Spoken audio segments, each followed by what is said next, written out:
আসসালামু আলাইকুম। স্বপ্নের স্কুলের আজকের আয়োজনে থাকছে রবীন্দ্রনাথ ঠাকুরকে নিয়ে বারবার বিভিন্ন পরীক্ষায় আসা প্রশ্ন। শুরু করছি।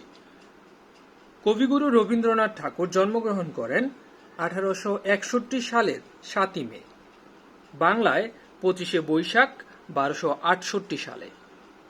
মৃত্যুবরণ করেন 7ই আগস্ট 1941 সালে, বাংলায় 22শে শ্রাবণ 1348 বঙ্গাব্দ। 1901 সালে বোলপুরে শান্তি নিকেতন ব্রহ্মচর্যাশ্রম নামক বিদ্যালয় প্রতিষ্ঠা করেন, যা 1921 সালে বিশ্বভারতী বিশ্ববিদ্যালয়ে বা বিদ্যালয়ে, এটি মূলত বিদ্যালয়ে পরিণত হয় 1921 সালে। 1921 সালে বিশ্বভারতী বিদ্যালয়ে পরিণত হয়। ব্রিটিশ সরকার কর্তৃক রবি ঠাকুর স্যার বা নাইট উপাধি পান 1915 সালে। প্রত্যেকটা প্রশ্ন এতই গুরুত্বপূর্ণ যে যে কোনো প্রশ্ন আপনার যে কোনো পরীক্ষায় আসতে পারে। রবীন্দ্রনাথ ঠাকুর নাইট উপাধি প্রত্যাখ্যান করেন 1919 সালে, আর কারণ ছিল জালিয়ানবার্গ হত্যাকাণ্ডের জন্য তিনি মূলত এই নাইট বা স্যার উপাধিটি প্রত্যাখ্যান করেন। 1930 সালে জার্মানিতে আইনস্টাইনের সাথে তার সাক্ষাৎ হয়। 1936 সালে ঢাকা বিশ্ববিদ্যালয় তাকে ডক্টরেট ডিগ্রি প্রদান করেন। 1940 সালে অক্সফোর্ড বিশ্ববিদ্যালয় তাকে ডক্টরেট ডিগ্রি প্রদান করে। তারপরে 2004 সালের 24শে মার্চ শান্তি নিকেতন হতে নোবেল চুরি হয়, যে নোবেল তিনি পেয়েছিলেন 1913 সালে।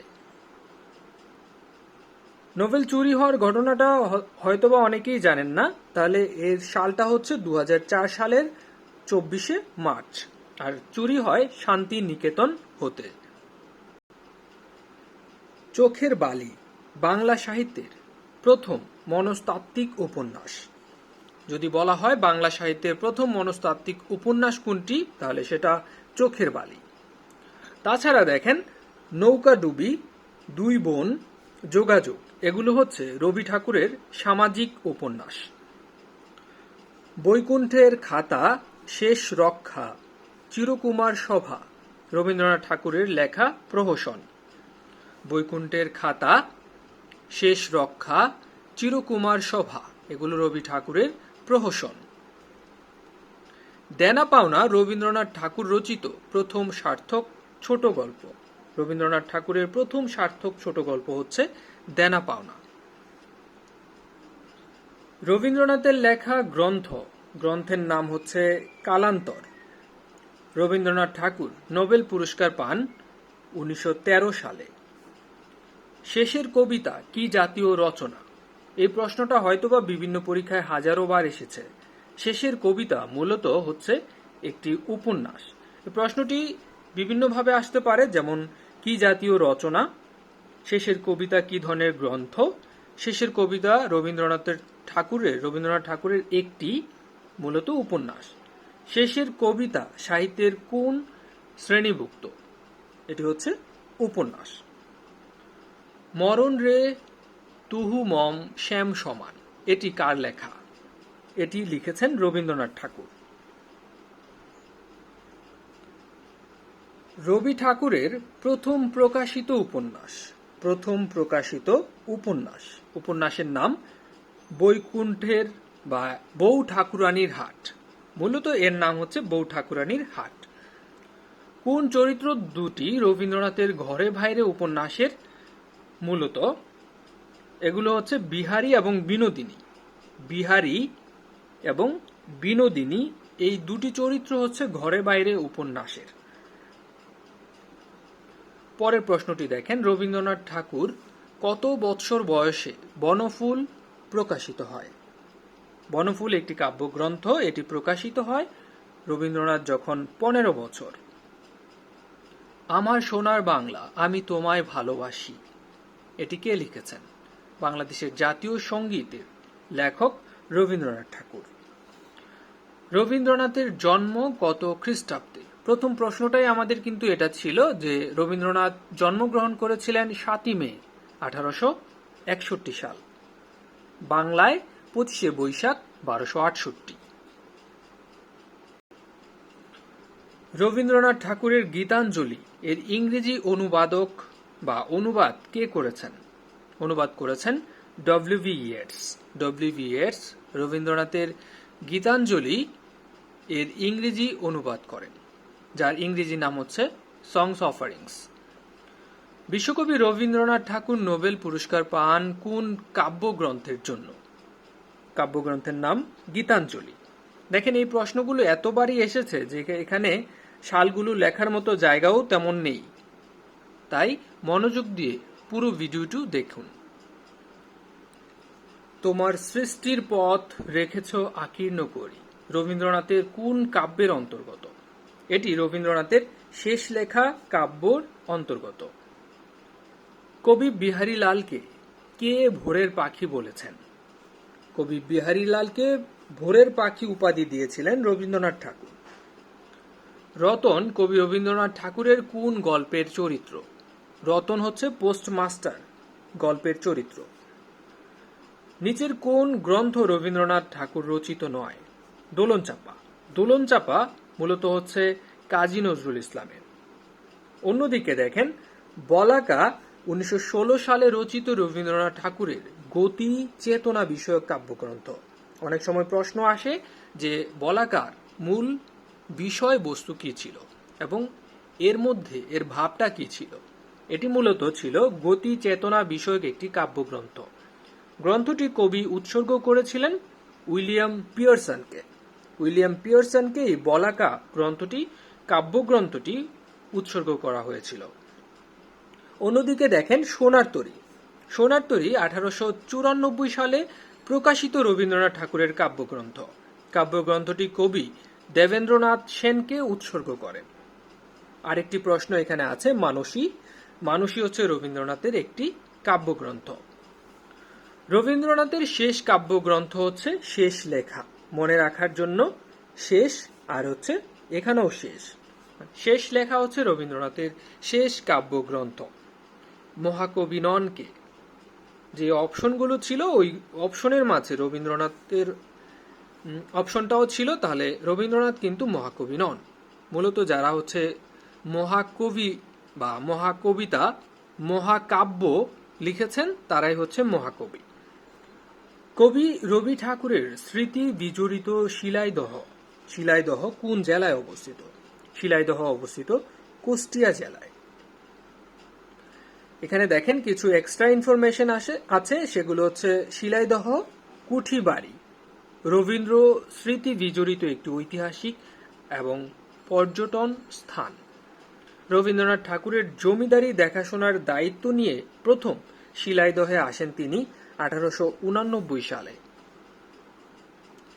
আরেকটি কমন প্রশ্ন কিন্তু সবচেয়ে বেশি আসে, কোনটি রবীন্দ্রনাথ ঠাকুরের কাব্যগ্রন্থ নয়?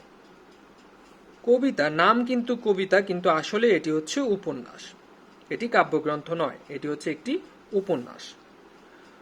কোন কবি এককভাবে 3টি দেশের জাতীয় সঙ্গীত রচনা করেছেন?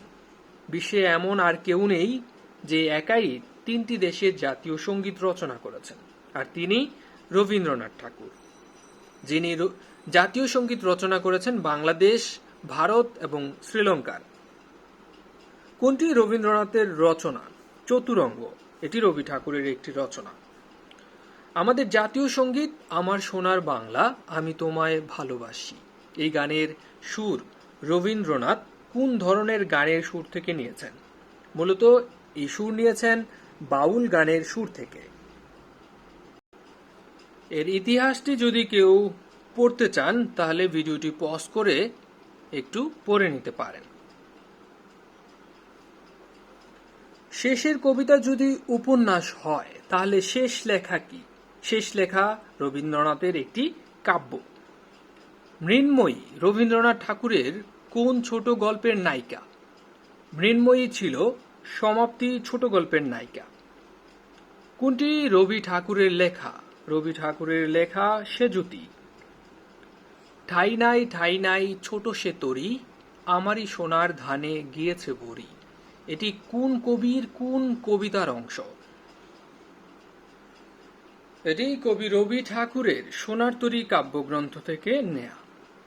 রবীন্দ্রনাথ ঠাকুরের কোন কাব্যে গতিতত্ত্বের প্রকাশ ঘটেছে?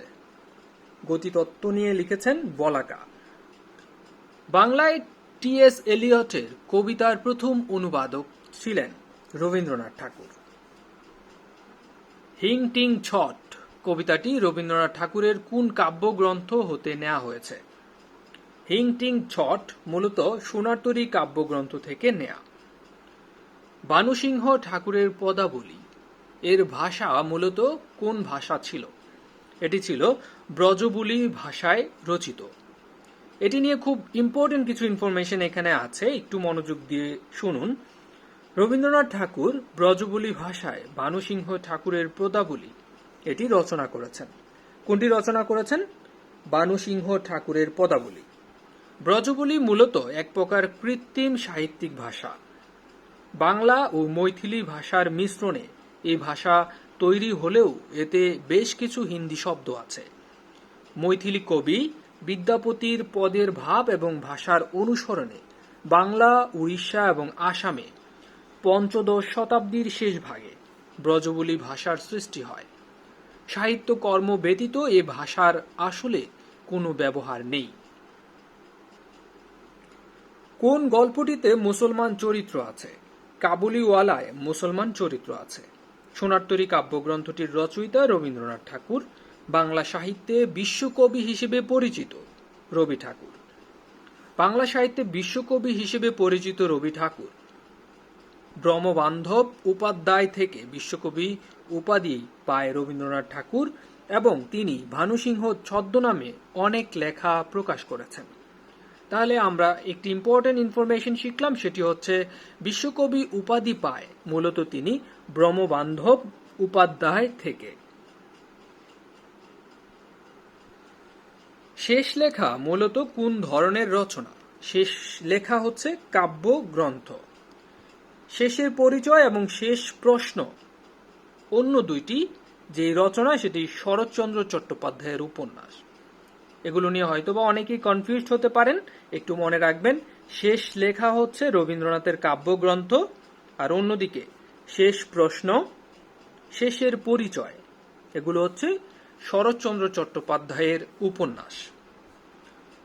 আর কত দূরে নিয়ে যাবে সুন্দরী, শূন্যস্থানে কি বসবে? শূন্যস্থানে বসবে মোরে। আর কত দূরে নিয়ে যাবে মোরে সুন্দরী। বিশ্বকবি রবীন্দ্রনাথ ঠাকুর সোনার তরী কাব্যগ্রন্থের নিরুদ্দেশ যাত্রা কবিতার চরণ হলো মূলত এটি। তাহলে কবিতার নামটা হচ্ছে নিরুদ্দেশ যাত্রা। আর কত দূরে নিয়ে যাবে মোরে হে সুন্দরী। এখন আর আমরা দূরে আপাতত যাচ্ছি না। তাহলে দেখেন পরবর্তী যে প্রশ্নটি, বানুসিংহ কার ছদ্মনাম? বানুসিংহ রবীন্দ্রনাথ ঠাকুরের ছদ্মনাম। পদাবলীর রচয়িতা কে? পদাবলীর রচয়িতা রবীন্দ্রনাথ ঠাকুর। রবীন্দ্রনাথ ঠাকুরের জন্ম 7 মে 1861 সাল, 25 বৈশাখ 1268 বঙ্গাব্দ। কোন বাঙালি কবি নাইট উপাধি পেয়েছিলেন? রবীন্দ্রনাথ ঠাকুর। কোন সালে রবীন্দ্রনাথ ঠাকুরের জন্ম শতবার্ষিকী পালিত হয়? যেহেতু তিনি জন্মগ্রহণ করেছিলেন 1861 সালে, ঠিক 100 বছর পর 1961 সালে তার জন্ম শতবার্ষিকী পালিত হয়েছিল। রবীন্দ্রনাথ ঠাকুরের নির্ঝরের স্বপ্নবঙ্গ কবিতায় কবির উপলব্ধি ছিল মূলত ভবিষ্যৎ বিচিত্র এবং বিপুল সম্ভাবনাময়। ইতিপূর্বেই আপনারা জেনে গেছেন রবীন্দ্রনাথ ঠাকুরের ছদ্মনাম হচ্ছে ভানুসিংহ ঠাকুর। সঞ্চয়িতা কোন কবির কাব্য সংকলন? সঞ্চয়িতা লিখেছেন রবীন্দ্রনাথ ঠাকুর, আর সঞ্চিতা লিখেছেন কাজী নজরুল ইসলাম। রবীন্দ্রনাথের পুনশ্চ কোন ধরনের গ্রন্থ? পুনশ্চ মূলত একটি কাব্যগ্রন্থ। গীতাঞ্জলির ইংরেজি অনুবাদ সম্পাদন করেছেন ডব্লিউ.ভি. ইয়েটস। ঘরে বাইরে উপন্যাসের মূল উপজীব্য বিষয় ছিল ব্রিটিশ ভারতের রাজনীতি। পঞ্চভূত এটি কার লেখা? পঞ্চবুধ লিখেছেন রবীন্দ্রনাথ ঠাকুর। এবার রবীন্দ্রনাথ ঠাকুরের প্রথম যে রচনা সেগুলো আমরা মনে রাখার চেষ্টা করব। প্রথমে দেখেন, প্রথম যে উপন্যাস সেটি হচ্ছে বউ ঠাকুরানীর হাট, প্রথম কবিতা হিন্দু মেলার উপহার, প্রথম কাব্য কবি কাহিনী, প্রথম ছোট গল্প ভিখারিণী, প্রথম নাটক বাল্মীকি প্রতিভা। এটি যদি আপনি ছন্দে মনে রাখতে চান তাহলে উক কাছনা বহি কবিভা। এত কঠিন ছন্দ আসলে মনে রাখা সম্ভব নয়, অনেকে হয়তোবা বারবার পড়েই এটা আসলে মুখস্থ হয়ে গেছে। আমরা জানি প্রথম উপন্যাস হচ্ছে বউ ঠাকুরানীর হাট, কবিতা হচ্ছে হিন্দু মেলার উপহার, কাব্য কবি কাহিনী, ছোট গল্প ভিখারিণী, নাটক বাল্মীকি প্রতিভা। ভিডিওটি কেমন লেগেছে অবশ্যই কমেন্টসে জানাবেন। কোনো ধরনের ভুল ভ্রান্তি থাকলে অথবা কনফিউশন থাকলে অবশ্যই কমেন্টসে আমাদেরকে জানাবেন, আমরা সঠিক উত্তর দেওয়ার চেষ্টা করব। ভালো থাকুন, সুস্থ থাকুন। পরবর্তী ভিডিওর জন্য অবশ্যই স্বপ্নের স্কুলের বেল বাটনটিতে ক্লিক করে রাখুন। আপনাদের জন্য শুভকামনা রইল। আসসালামু আলাইকুম।